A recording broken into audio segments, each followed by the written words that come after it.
పూరా లోకల్. పార్లమెంటుకు 8 సీట్లు, అసెంబ్లీ 8 సీట్లు గెలుచుకున్నారు. త్వరలో స్థానిక సంస్థల ఎన్నికలు రాబోతున్నాయి. ఒక యువమోర్చా తరఫున మరి ఏం చేయబోతున్నారు? మీ కార్యాచరణ ఏంటి? మా కార్యాచరణ ఒకటే ఉంది. మేము దేశవ్యాప్తంగా ఇప్పుడు సభ్యత్వం అయిపోయింది. సభ్యత్వం అయిపోయిన తర్వాత మనది ఒక బూత్ కమిటీలు ఏర్పాటు చేస్తూ ఉన్నాం. బూత్ కమిటీలు ఏర్పాటు చేసుకున్న తర్వాత మేము గ్రామ స్థాయిలో మన యొక్క బూత్ కమిటీలో 21 మంది 30 మంది ఒక కమిటీ ఏర్పాటు చేసుకొని మేము ఒక కమిటీ వేసుకుంటున్నాం. వేసుకున్న తర్వాత ఈ యొక్క రేవంత్ రెడ్డి అయితే ప్రజలకు విస్మరించిండో ఈరోజు ప్రజలు ఆయనను ఆ స్థానిక సంస్థల్లోనే బొందబెడతారు. ఎందుకంటే ఆయనకి ఇచ్చినటువంటి హామీలన్నీ నెరవేర్చలేడు. కాబట్టి ఆయన హామీల మీదనే రాబోయే రోజుల్లో అదే స్థానిక సంస్థల ఎలక్షన్లో బీజేపీ పార్టీ గట్టిగా పోటీ చేస్తుంది.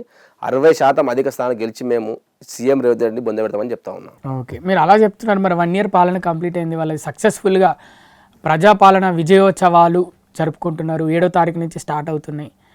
మరి ఏంటి దానిపైన మరి మీ అభిప్రాయం ఏంటి? 1 ఇయర్ పాలన పైన కాంగ్రెస్ 1 ఇయర్ ఇది ప్రజా యాత్ర విజయోత్సవం అని చెప్పా. ఎందుకంటే ప్రజలను విస్మరించిన యాత్ర అని చెప్తా.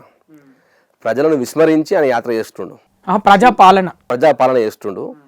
ఎందుకు చెప్తా ఉన్నా అంటే ఆయన లాగిచర్ల ఇష్యూ మీ అందరూ తెలుసు, ఫార్మాసిటీ చేస్తా అని. అంటే నియంతృత్వ పోకడకు నిదర్శనం ఏంటంటే సీఎం రేవంత్ రెడ్డి అని చెప్పుకోవచ్చు. ఎట్లా అని చెప్తా ఉన్నా అంటే లాగిచర్లలో పోయి ఫార్మాసిటీ ఏర్పాటు చేస్తాను చెప్పిండు.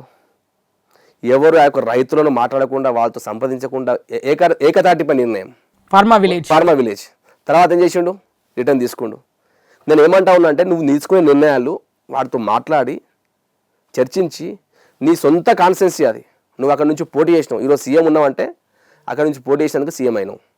అటువంటి నీ యొక్క సొంత కాన్స్టిట్యున్సీలో నీకు ఎదురవుతుంది ఏంటంటే నువ్వు ఏ విధంగా నువ్వు పరిపాలిస్తున్నావో ప్రజలు గమనిస్తావు.